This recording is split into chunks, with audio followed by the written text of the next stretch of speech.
Today we will discuss about lesson number 3rd, 6th class. Fibers, where do our clothes come from? Fibres के बारे में पढ़ेंगे जहाँ से हमारा कपड़ा तैयार होता है।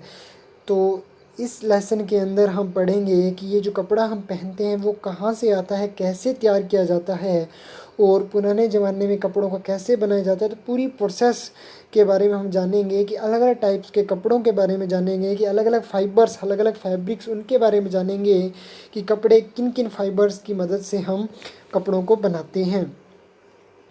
After studying this chapter you will know why do we wear clothes, हम कपड़े क्यों पहनते हैं। The history of cloth making के बारे में जानेंगे कि पुराने ज़माने में क्लॉथ्स कैसे बनाए जाते थे, तो धीरे धीरे कैसे कपड़ों का जो ट्रेंड है वो चेंज होता गया। कॉटन प्लांट के बारे में जानेंगे और प्रोडक्शन ऑफ कॉटन के बारे में जानेंगे। आगे है कॉटन का जो फाइबर होता है जिससे कपड़ा तैयार होता है उसकी प्रॉपर्टीज और यूजेस के बारे में जानेंगे। एक और चीज़ है जिससे फाइबर मिल जाते हैं अपने को, एक और प्लांट है जिसका नाम है jute plant and it's fibre. और जूट प्लांट के फाइबर के एडवांटेजेस और डिसएडवांटेजेस के बारे में हम जानेंगे और जूट के क्या क्या यूज है वो हम जानेंगे इस लेसन के अंदर। Mohan and Raju were excited about their visit to the zoo along with their classmates. Mohan और राजू क्या है काफ़ी ज़्यादा एक्साइटेड थे चिड़ियाघर जाने के लिए, क्योंकि कभी आपने नोटिस किया होगा, कभी आप चिड़ियाघर गए होंगे तो वहाँ पे एक चीज़ नोटिस किया है कि बहुत सारी वैरायटी ऑफ एनिमल और बर्ड वहाँ पे आपको मिलेंगे। क्या आपने वहाँ पे फाइंड किया है कि them did you find any of them wearing clothes, क्या कोई भी उनमें से कपड़ा पहनता है, कि ऐसा कोई जीव या ऐसा कोई पक्षी आपने वहाँ पे देखा है जो कपड़े पहनता है? बिल्कुल नहीं। Nowadays some people drape their pets with fancy clothing. आजकल के ज़माने में, मॉडर्न ज़माने में जो लोग हैं वो क्या करते हैं, अपने जो पालतू जानवर है उनको क्या है फैंसी क्लोथिंग, मतलब उन्हें फैशन वाले जो कपड़े हैं वो पहना देते हैं। Though they do not require it, उन्हें उस चीज़ की कोई ज़रूरत भी नहीं है लेकिन फिर भी वे पहना देते हैं। Nature has provided animal with fur on their bodies, क्योंकि जो प्रकृति है हमारी, उन्होंने एनिमल्स को अपने ऑटोमेटिक ही उन्हें क्या है प्रोटेक्शन दे रखे हैं, कपड़े पहले से ही उनको उनको दे रखे हैं। जैसे उनकी बॉडी पे क्या फर है जो उन्हें कोल्ड और गर्मी से उन्हें बचाते हैं, एडवर्स क्लाइमेट कंडीशन से उन्हें बचाते हैं।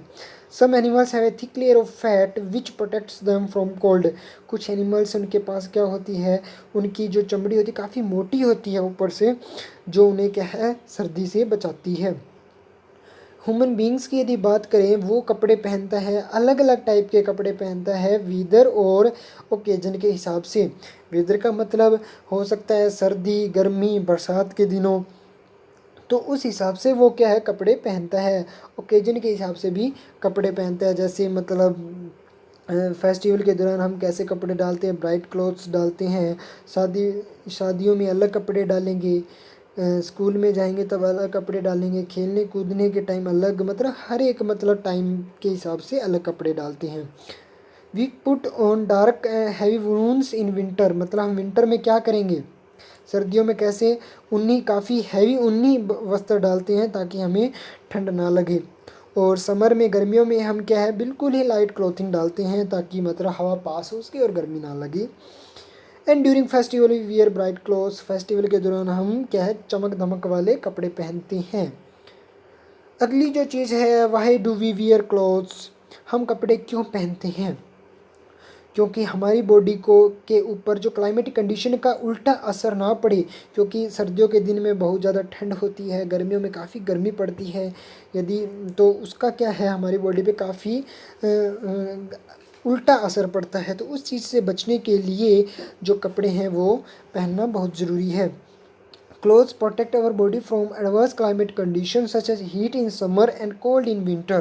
When we cover our bodies with clothes, we are also protected from insect and dust. हाँ बिल्कुल, इंसेक्ट और डस्ट से भी हमारी बॉडी को हमारे जो कपड़े हैं वो बचाते हैं। In school students are required to wear school uniform. बिल्कुल स्कूल यूनिफॉर्म पहननी पड़ती है, रिक्वायर होती है उन्हें। It brings about uniformity amongst students from different social background. मतलब अलग अलग टाइप के बच्चे वहाँ पे आते हैं, अलग अलग सोशल बैकग्राउंड के बच्चे आते हैं, वो बिल्कुल एक जैसा दिखें, उनमें एक ही भावना हो, यूनिफॉर्म हो बिल्कुल, तब उनको क्या है एक जैसी ड्रेस उनको मतलब उन्हें लगाई जाती है। Students from different school can be easily identify bye there uniforms. मतलब अलग अलग स्कूल के जो बच्चे हैं उनको यूनिफॉर्म से हम पहचान सकते हैं कि ये वाला इस स्कूल का है, ये वाला इस स्कूल का है। Uniform use by soldier are made of material that suits the job they have to perform. मतलब सोल्जर क्या करते हैं, अपनी जॉब के हिसाब से ही कपड़े पहनते हैं।